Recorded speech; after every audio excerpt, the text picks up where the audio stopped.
America के कौमी सलामती के मशीर कबी ने वाज़ेह किया है कि पाकिस्तान कभी भी अमेरिका का इत्तेहादी नहीं रहा।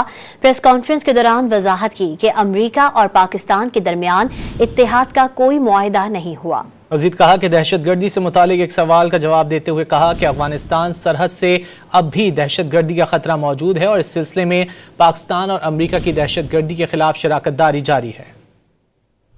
Pakistan was never a technical ally of the United States. I mean, there was no treaty of alliance with Pakistan, but certainly over many years, in the last couple of decades, we partnered with Pakistan as appropriate to deal with the terrorist threat that still exists on that spine between Afghanistan and Pakistan. And we recognize that Pakistan is still the Pakistani people fall victim to terrorist violence coming from across that border. We recognize that.